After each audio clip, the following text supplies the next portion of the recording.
हरिद्वार की सच्ची घटना, वीरानी हवेली का रहस्य। रोहन दिल्ली से आया एक रिसर्च स्कॉलर था जिसे गंगा के किनारे की प्राचीन वास्तुकला और लोक कथाओं पर प्रोजेक्ट करना था। इसीलिए उसने हरिद्वार की मुख्य भीड़ से दूर कनखल के पास एक शांत और सस्ती जगह ढूंढी। उसका कमरा एक पुराने संकरे मोहल्ले में था जिसकी पिछली दीवार सीधे नीलधारा नामक गंगा की एक धीमी शांत शाखा के किनारे खड़ी एक वीरानी हवेली से सटी हुई थी। हवेली का नाम था गायत्री निवास। यह लगभग 50 वर्षों से बंद पड़ी थी। स्थानीय लोगों की फुसफुसाहट थी कि यह हवेली शापित है।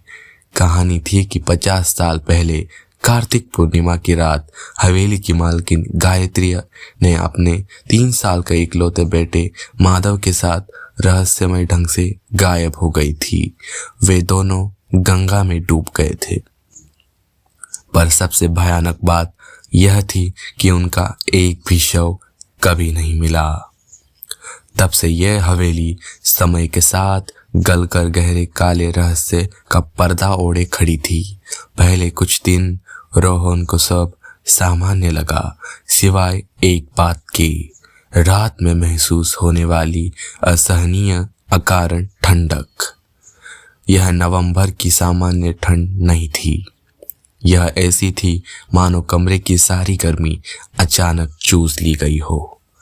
यह ठंडक हमेशा रात के ठीक 12:30 बजे शुरू होती थी और उसके आने की आहट एक अजीब नमकीन पुरानी नमी वाली हवा के झोंके से होती थी।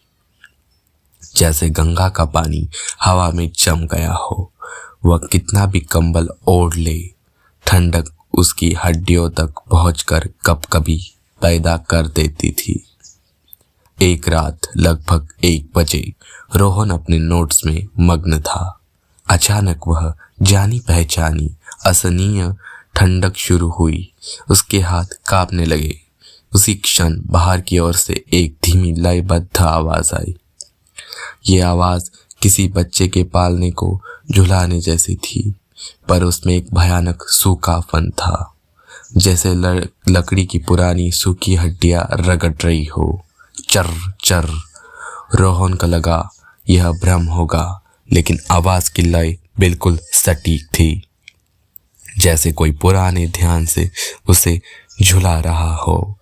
रोहन ने तर्क किया, हवेली तो बंद है और आसपास के घरों में इतना सन्नाटा है कि सुई गिरने की आवाज भी सुनाई दे जाए। वह हिम्मत करके खिड़की तक गया। कनखल की रात काली थी, पर चांदनी में हवेली का वीराना ढांचा, बंद दरवाजे और काई लगी दीवारें, वीरान ढांचा, सब कुछ दिखाई दे रहा था। उसने हवेली की दीवार पर नजर दौड़ाई, पर कुछ नहीं दिखा।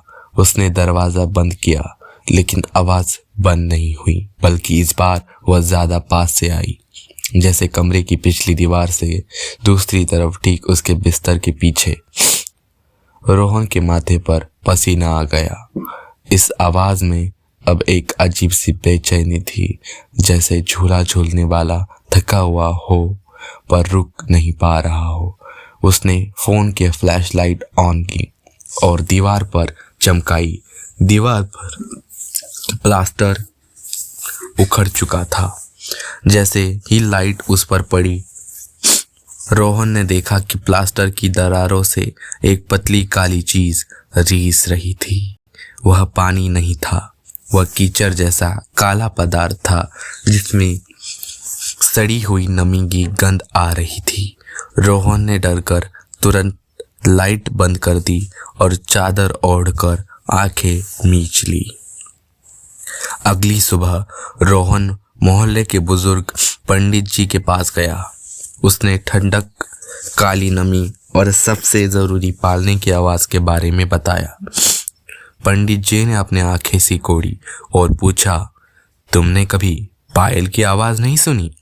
नहीं पंडित जी, सिर्फ पालने की आवाज सुनी। पंडित जी ने अपने सिर पर हाथ फेरा। उन्होंने बताया कि गायत्री के पैर पे चांदी की पायल थी। वह और माधव गायब हुए तब उसका पालना भी गायब हो गया था।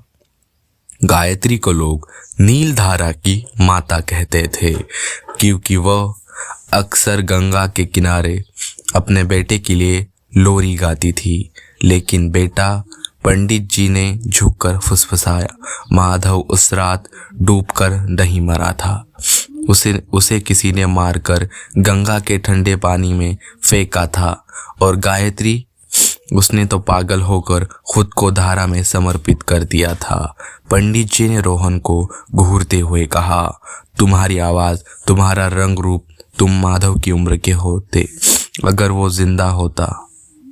वो पायल की नहीं, पालने की आवाज है, क्योंकि गायत्री को लगता है कि उसे अपना लाल वापस मिल गया है। वो तुम्हें अपने बेटे का हमसफर समझ रही है।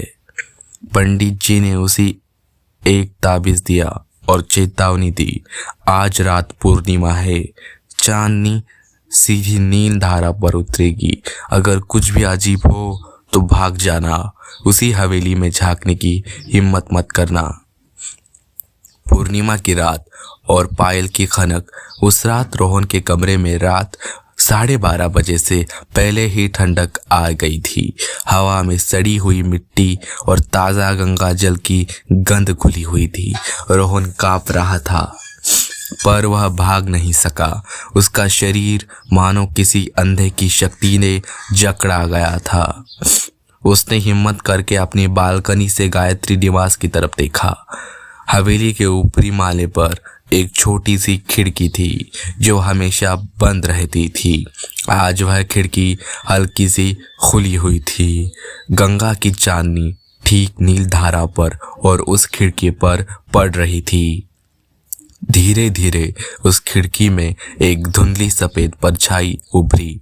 वह एक औरत की आकृति थी जिसके बाल खुले हुए थे और आंखों में गहरा अथाह दुख और भयानक लालच था।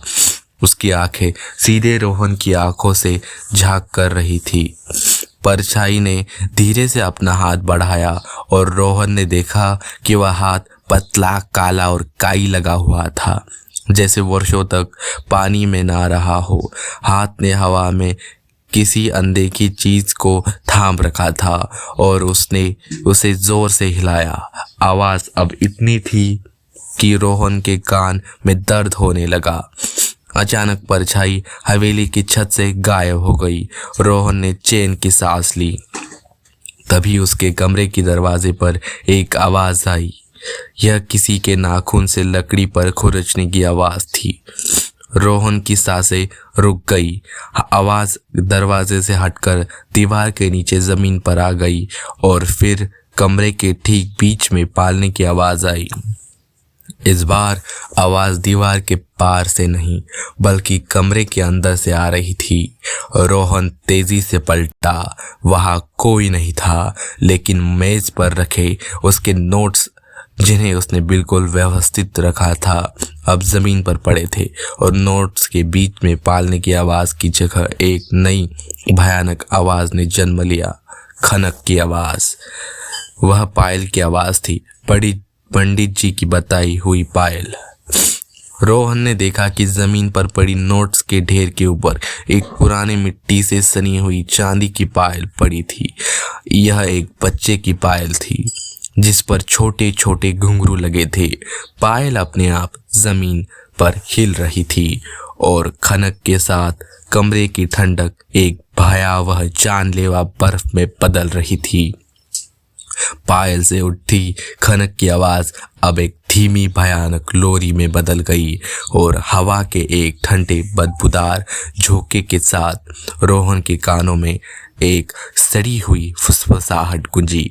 यह आवाज उसके बिल्कुल कान के पास थी।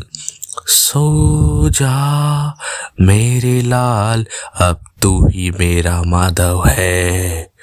पायल तो ले ली, अब पालने में आ जा। रोहन ने अपनी अंतिम शक्ति लगाई। उसने पायल की तरफ नहीं देखा, बस अपने फोन और वॉलेट को पकड़ा और दरवाजा खोलकर गली में भाग गया। उसने पीछे मुड़कर नहीं देखा और उस रात ही उसने हरिद्वार छोड़ दिया।